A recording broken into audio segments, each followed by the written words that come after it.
welcome again to orangequant.com. I'm Dennis Hudson. This time, not with your S&P forecast, but with a subject of moment to all of us. It's about the coming crash, or at least what I believe is a crash that is coming. I have worked hard on this to try to give you enough facts to be persuasive, and at the same time, I don't want to overburden you with information. And I'm calling this the Hurricane Report from OrangeQuant, so that you'll be able to find it pretty easily on the site or at orangequant.com or at YouTube. Stay with me. Today is March 1st, 2010, and I'm sitting here late at night working on this.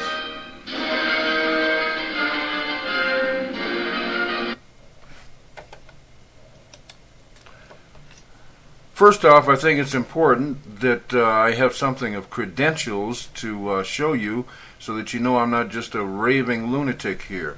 So take a look at this if you would, please. Here's Trainwreck. It's an ebook I wrote back in May or June of 2007, and I published at that time. I haven't modified it except after that I began doing some updates which are on the page, but you can clearly tell the difference between the original ebook and the updates. And I forecast basically pretty much all of what happened in the ensuing couple of years, all of the whole crash.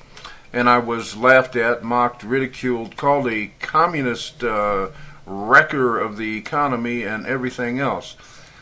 Anyway, once it began to crash, all the name-calling stopped and people thought I was some kind of guru, I guess.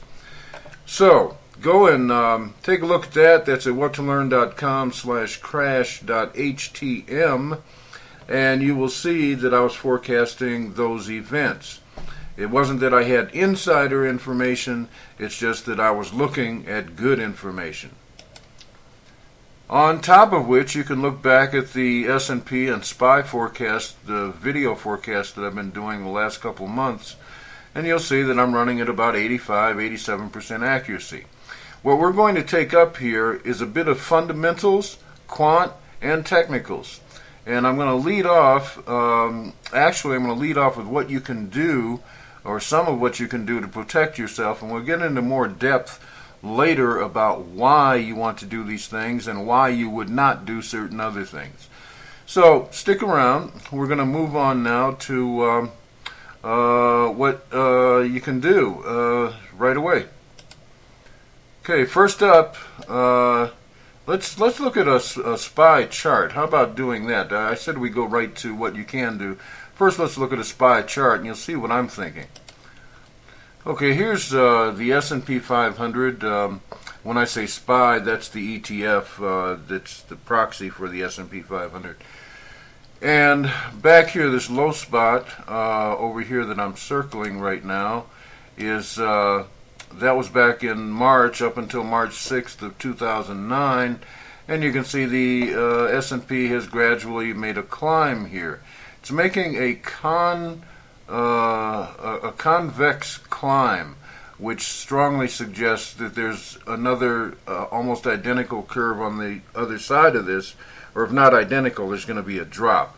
I'll get into the quant and technicals on this later, but briefly, what I am expecting is a phenomenon that'll probably look something like this, and I'm just going to take it down about there, about to where we were last March 6, 2009.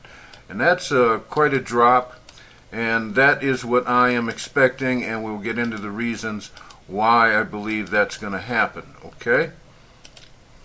Now that probably doesn't scare you much because, you know, it's just one guy's idea here, and I can show you any amount of technical reasoning and quantitative reasoning, and it might not persuade you. So for now, let's move on to what you can do about it just in case I'm right again. Okay, the first thing you want to do is reallocate assets. And that means that if you're in stocks right now, you're in a bad place most likely. Get out of stocks, and unless they're reverse ETFs, which means you're betting against the market. And by the way, don't get into leveraged ETFs unless you really understand how they work. You also want to move your capital if you need a really safe place to put it, and this is by no means absolutely safe, but it'll do for now. Move to short-term Treasury notes, the 10 years. The longer terms, the bonds, are not a good idea. You want to go into short-term notes. Then, if you have any real estate or expensive vehicles, boats, etc., yachts, who knows, you want to liquidate those and go to cash. There is one other thing that I would suggest you do, and we're going to explain exactly how you do that a bit later. You want to get yourself an e-walkie, which is a type of, it's like an insurance policy. Huge corporations, financial corporations, use this strategy all the time. I will show you how to create a simple e-walkie that will probably save your skin later on, especially if I'm right.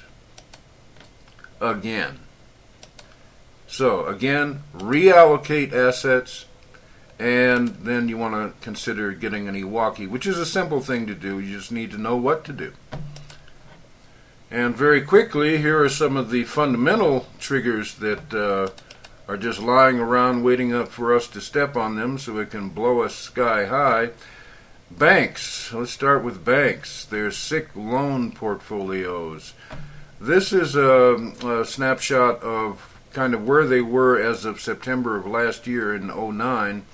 They're up to 300, at that time they were up to $348 billion in delinquent loans, and that was after they had started, and this is way back in September of 2008 when things were really, really bad, and they were down around $198 billion in delinquent loans, and that of course has now increased, what, about 70%? Is that a 70%? Yeah, about a 70% increase from then.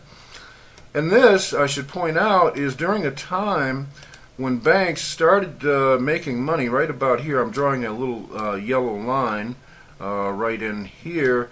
Right about here, that would have been like March of 2009, and they started actually making money in the markets because the markets were going up. And yet, their loans were getting sicker and sicker and sicker, and that's expected to continue. So there's a trigger. And we're going to see plenty of triggers here, and you just take your pick. Something has got to give. And another trigger. You're hearing a lot about this now. The pigs, Portugal, Italy, Ireland, Greece, and Spain. Right now, Greece is the focus of all of this because they're about to default on quite a lot of debt that they have. And I'll explain in a moment why this is important. But first, here's what that debt looks like. That debt is 51.62 billion US dollars. That's not a lot of money. But when you look at their GDP of 357 billion US dollars, that's what, about, let me see, about 15% of their GDP. They've only got 11 million citizens in Greece. I didn't do the calculation on how many. I think that means about, what is that, about $11,000 a piece who would have to, something like that, some fantastic number. Let me do the math. Hold on. Okay, with 11 million citizens, that's about $32,000 a piece that they would have to pay right now, and it's not likely the government of Greece is going to tax them for that this year. Greece is seeking relief from the European Union, and that may or may not be forthcoming. If that fails to materialize, then Greece will have to apply to the IMF, or International Monetary Fund, and what that will do is cause a total run on Greek banks. Already Greek citizens are bailing on the country. Okay, about out of time. Going to move to the next video. Okay, we'll continue with this Greece discussion.